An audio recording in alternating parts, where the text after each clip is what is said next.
Hey, what's up, guys? Little man with a big opinion here. We're gonna have some extra background noise because we got some rain coming down.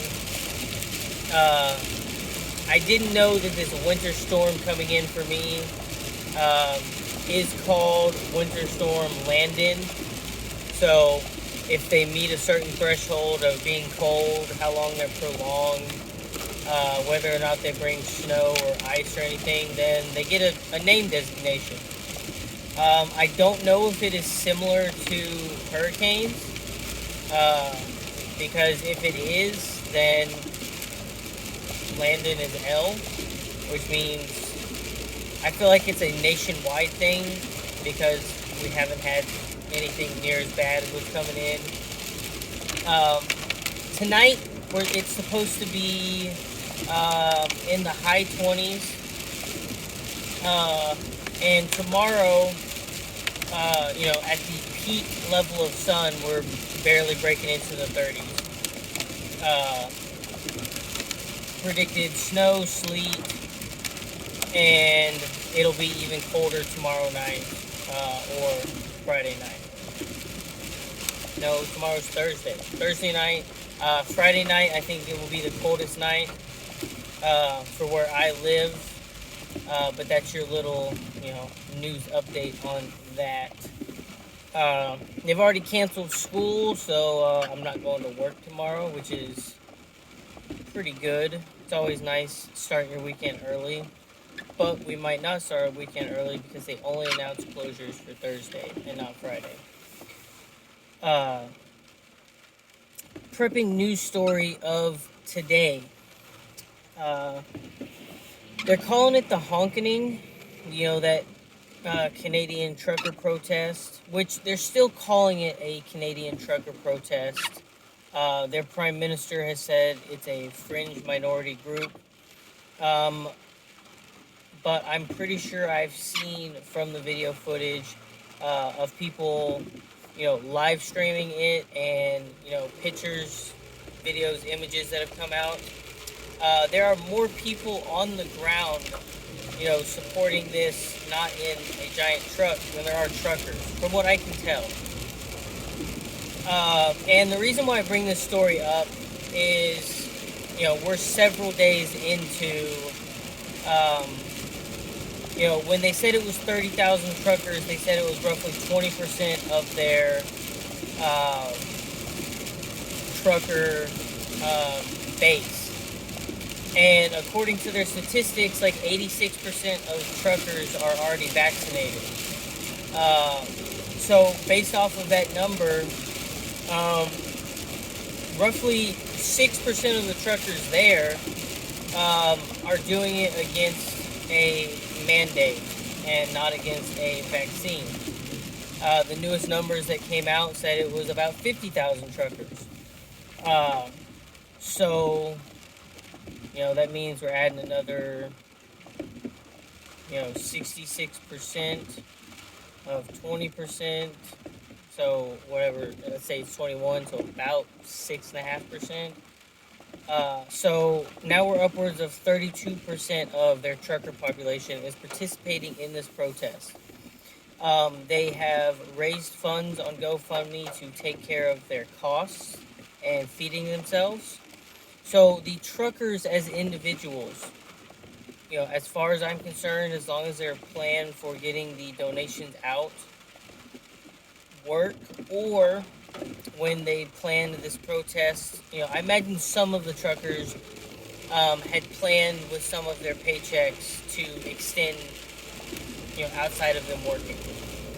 But the point I'm trying to make is it looks like they're well fit to ride this out. And they've said that they want, a dialogue, they want to have a conversation about this. But if you could imagine 30, so, I've mentioned this before, but, unless you're getting your stuff locally sourced, and I say unless because there's still a probability of a trucker bringing it from the locally sourced place straight to your supermarket. But in most cases, we've developed refrigerating to so high of a level. Um, our preservatives. We have advanced so much that there is a good probability that some of the milk you drink is coming from states away. A lot of the products you consume are coming from hundreds, if not thousands, of miles away. And the way the infrastructure is set up, uh, let's say for instance something's coming from China. It's got to go onto a truck, to go onto a train, to be offloaded from either the train to a ship or a train to a truck to a ship.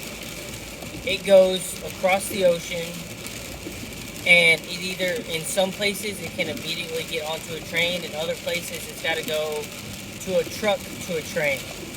But either way, the train gets it nearly to its destination. The truck takes it to the warehouse. The warehouse gets the information from the store saying we need more of X, and it gets loaded onto a truck and brought to you. They are the middleman on several points of the journey for you purchasing your product in a supermarket. So, at nearly a third of their trucker population not doing their job, standing up for their principles. I've yet to really see articles talking about, the negative side effects of this.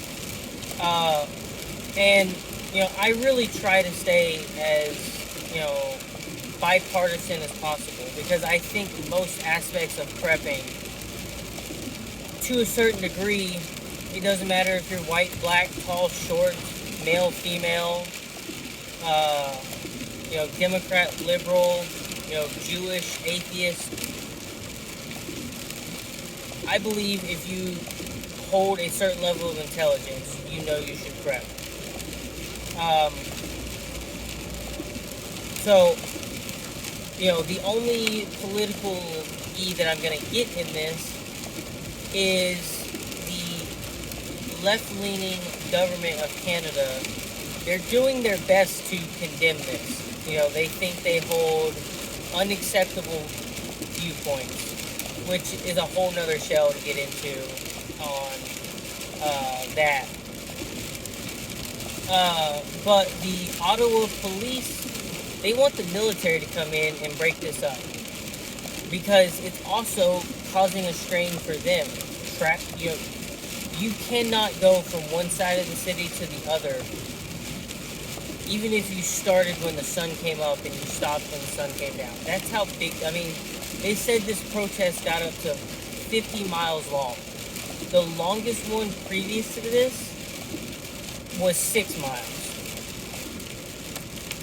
And it's being planned for a American version, and other European countries are planning their version as well. And so not all of your products are domestic products that need to be shipped. There are, every country imports and exports to some degree. I don't know their exact percentages, but let's say we get wine from Italy. If their truckers are like, hey, we like what Canada's doing, we want to also participate in something like this, then it affects their economy, not only locally within their country, but it slows down this Italian wine coming into ports to be exported, because that's something that they're prized for.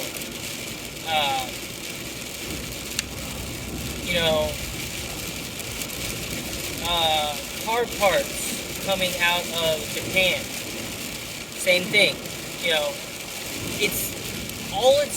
It is creating an economic problem. If every single one of them did it, then I believe, within 72 hours, we would be at each other's throats. It'd be an SACM situation. Because it's not every single one of them, it's one of those things. So you're bleeding out of your leg. you really need a tourniquet. But the only thing they have is to tie, a t-shirt around your leg and twist it up with a stick. You're still slowly bleeding, but you're not gushing blood anymore. But you really need that tourniquet because the tourniquet would completely stop the bleeding. So, from an economic standpoint, it is causing strain on their system. I've yet to really see many articles discussing this because from the political angle, their left-leaning government wants this to go away, and I think most people know that it is going to cause, some level of stress on your system. But from a political standpoint, it also makes you look bad. And there's no telling how long this is going to play out. Last time I looked it up, something like $5.5 million have been donated. And that's just on the GoFundMe platform. So, the other, we got our news story coverage. Because it does affect us in the United States because we do import things from Canada. Some things they can produce cheaper than we can make them, so we import them.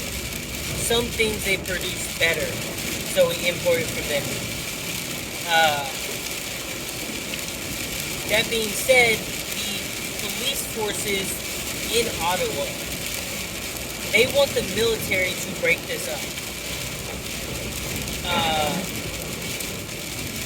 Canadians don't have the Second Amendment. We're going to get a little political again.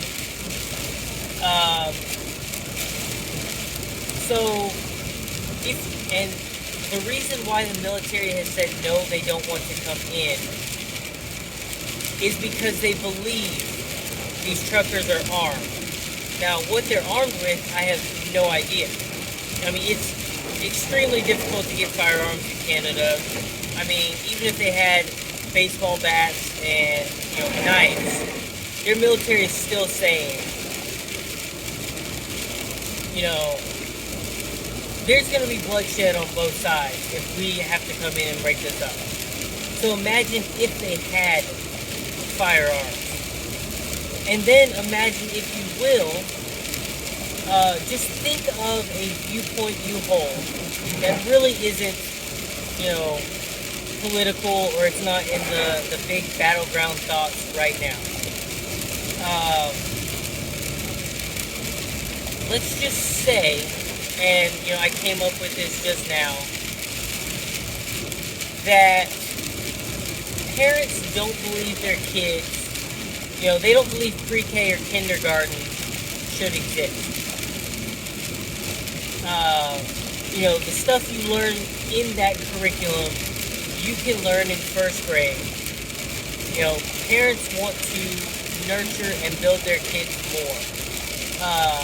And let's say they have the opportunity to put them in, more private, more advanced schooling, and they can focus it on their individual child's needs. Because this kid learns basic multiplication and subtraction in the span of a month, but this kid takes 6 months. But all of these kids are in roughly the same curriculum. So, let's say we get 30-40% of parents to say, look, we're not putting our kids in pre-K or kindergarten. We're teaching them ourselves. Because let's be honest, at least from the teaching standpoint, I substituted for a bit. From the teaching standpoint, someone that just graduated high school can teach pre-K and kindergarten, and I believe up to 4th grade, with having to look up stuff occasionally. Now, you aren't learning the classroom management or, how to handle behavioral issues and stuff, but without going too far down a rabbit hole, a significant portion of society says this is what we want to do. And our government says no. It's in the best interest of our society that they stay in pre-K and kindergarten. It's within the best, we think it's so much within the best interest of our society that is a requirement that they go through pre-K and kindergarten. All these parents start protesting, or people that don't have kids say, they've got a point, let's make this about freedom. Let's make it that kind of issue. And then the government comes in and says, you're disrupting society with your protesting or whatever. You have to leave, or we're going to force you to leave by gunpoint, by physical force, whether it's pepper spray, tear gas, riot batons, or firearms. And I picked something that I believe most people, we're not even thinking about that right now. There's probably been studies on it. But because I said that, an argument could be made for what I just said. I kind of made that, scenario up, but now there's people thinking, oh, maybe we should specialize our kids' education because this kid learns 3 times as fast as this kid, but this kid does better by watching videos to learn, and this kid does better reading books. The standardized test is dumb, or whatever, So, anyway, the point of me saying all that is, our first story, our first news topic kind of deals with supply chain issues. It makes people think. And my point with that is now you have a government saying, whether this is acceptable or not acceptable. And based off of the percentage, they didn't outright say it, but up to 49% of people could believe in something, but if the 51% that's in power says it's unacceptable, I think that's cause for concern. We talk about prepping for so many situations. And the basic go-to ones, natural disasters, job loss, and then, I'm going to use the word fringe in this. Some people are like Yellowstone, that's going to be the biggest issue ever. Some people say solar flare that causes EMPs. Other people say World War III. I think there's a growing concern for civil war. We had a revolution, and the standard idea was 1/3 of the population said, we want to leave Great Britain, create our own country.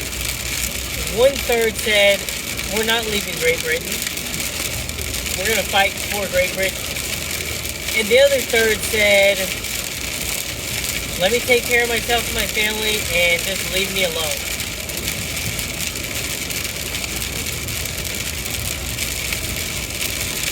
Correct me if I'm wrong, but then wouldn't that make any minority group between 1% and 49% that had a differing view that was protesting, because I strongly believe in, use the soapbox, convince people, use the ballot box, vote for the people that align with you. But if your line in the sand is crossed, you have one other box, and that is the cartridge box. So, you need to determine your risk factors. But if a government is saying this is unacceptable,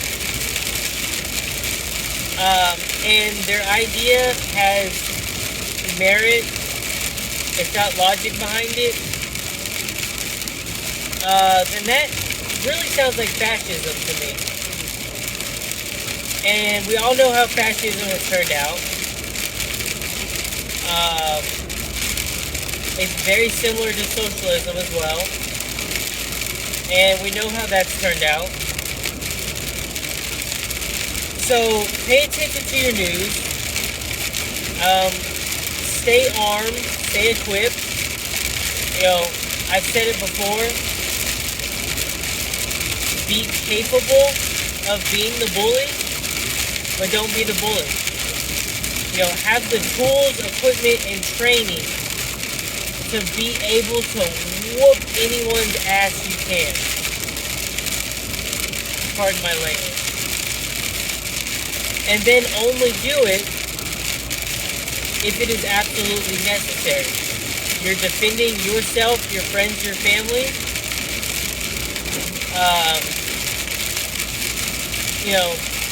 Make right choices. You don't just walk up to someone and beat them up. But if someone's sexually harassing someone, you take care of the situation.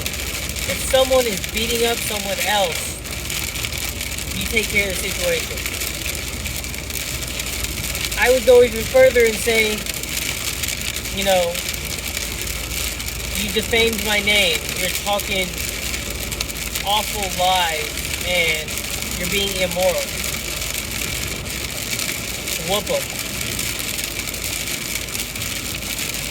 So with that, I hope the rain wasn't too awful. I'm going to listen to parts of this video and determine whether or not I'll just record this or not. But if I don't record it, then I thought it was good enough. And if you stuck around this long, you know what to do. Like the video if you enjoyed our talk, comment for the day. Share the video with a friend or family member if you believe they'll benefit from what we talked about. And lastly, subscribe if you like what I'm doing with the channel.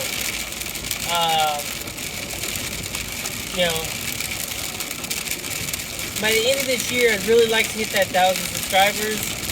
And we're averaging 200 to 400 views a video. And I do not have 200 to 400 subscribers. So if you're watching this stuff, it takes an extra half second.